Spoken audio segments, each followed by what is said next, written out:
નમસ્તે વિદ્યાર્થી મિત્રો, આજે વાત કરવી છે ધોરણ 6 અને વિષય ગુજરાતીના ચેપ્ટર નંબર 3 ચોમાસામાં સૃષ્ટિ સૌંદર્યનું સંપૂર્ણ મિત્રો સ્વજનપોથી સોલ્યુશન મેળવીશું।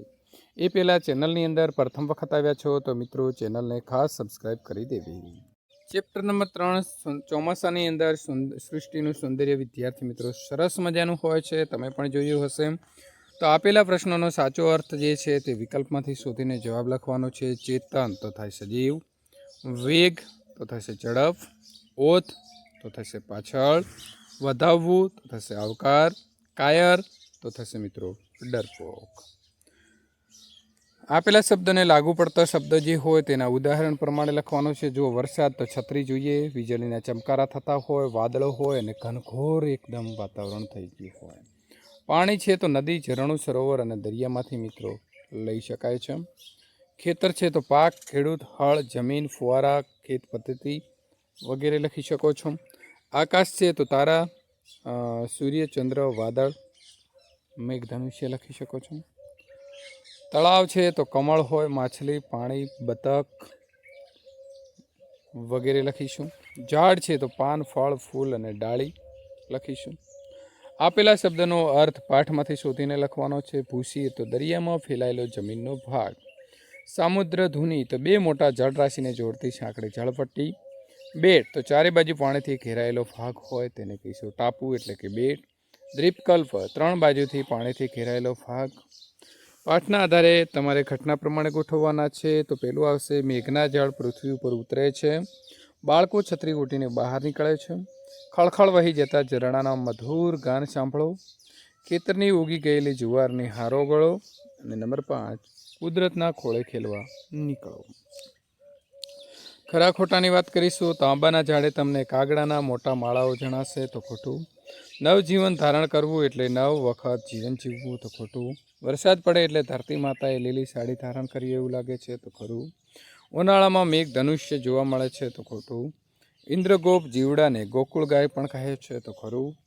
જોડકા જોડવાના છે મિત્રો। પેલું છે આકાશ, તો જવાબ આવશે મિત્રો અહીં 2 નંબર સાથે જોડવાના છે આપણે, એટલે આકાશ એટલે થશે વાદળો, બરાબર। ઝરણા છે તો ખળખળ વહેતા હોય છે, 2 નંબર સાથે જોડીશું। ધરતી તો લીલી સાડી ધારણ કરે છે, ઘાસ તો વિદ્યાર્થી મિત્રો અહીં આવશે અંકુર ને સૌંદર્ય તો આવશે અદ્ભુત। આવી રીતે જોડકા જોડવાના રહેશે। ખાલી જગ્યા પૂરો। મોરને કળા કરતો જોઈ શ્રેયા રાજી થઈ, બકરીને બચ્ચાને શિયાળ સાથે જોઈ ગુસ્સે થઈ, બાળક કૂતરાને જોઈને મોટેથી રડવા લાગ્યું, મીરાને પગમાં વાગ્યું છે તેથી ધીમેથી ચાલે છે, મારે રંગોળી શીખવી છે એટલે શિક્ષકની મદદ લઈશ। વરસાદ પડતો હતો પણ મારી પાસે છત્રી ન હોવાથી પલળી જવાની ચિંતા થઈ। આપેલા બંને શબ્દનો ઉપયોગ કરી વાક્ય બનાવવાનું રહેશે મિત્રો। ઠંડી અને કડકડતી, શિયાળામાં કડકડતી ઠંડી લાગે છે।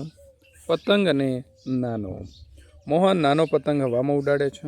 વહાણ અને મોટું, દરિયાની પેલે પાર મોટું વહાણ દેખાય છે। કાચ મજબૂત, તો બુલેટ પ્રૂફ કાચ મજબૂત હોય છે। હળદર તુરી, તો હળદર સ્વાદે તુરી હોય છે। ભોજન અને ગરમ, તો ગરમ ભોજન આરોગવું એ આરોગ્ય માટે સારું છે। પ્રશ્ન નંબર 9, નીચેના ક્રિયા વિશેષણનો ઉપયોગ કરી વાક્ય બનાવવાનું છે। પીડ્યા પીડ્યા, માજી પીડ્યા પીડ્યા બૂમો પાડતા હતા, હસતા હસતા, બાળકો હસતા હસતા જમતા હતા, દોડતા દોડતા, અમે શાળાએ દોડતા દોડતા આવ્યા, સંતાતા સંતાતા, સંતાતા સંતાતા ચાલવાની મજા કંઈક ઓર છે। ઊભા ઊભા, તેણી ઊભા ઊભા પાણીપુરી ખાતી હતી, ગાતા ગાતા, અમે તો ગાતા ગાતા રમતા હતા। ત્યાર પછી મિત્રો આગળ સંવાદ જોઈશું। માતા અને પુત્ર। માતા કહે છે કે દીકરા તું ક્યારે આવ્યો શાળાથી? પુત્ર, મમ્મી હું બસ હમણાં જ આવ્યો છું। માતા, તે તારું દફતર વ્યવસ્થિત મૂક્યું, કપડાં બદલી લીધા, તારે નાસ્તો કરવો છે?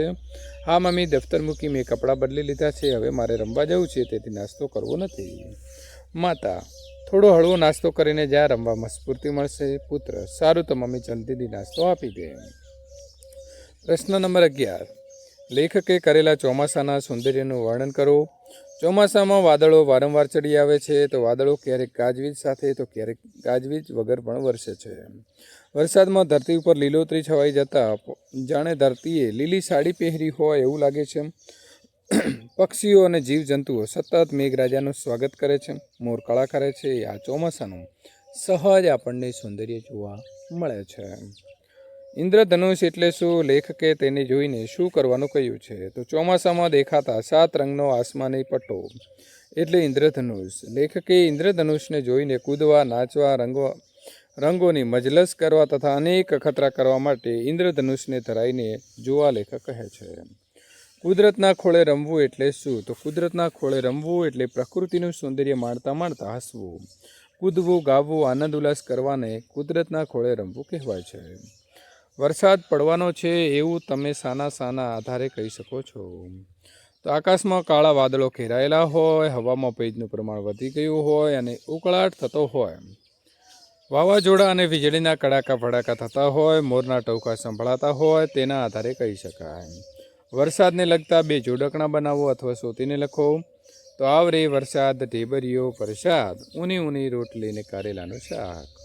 વાદળો ગાજે ગડગડ, વીજળી ચમકે ચમચમ, દેડકા બોલે ડ્રાઉં ડ્રાઉં.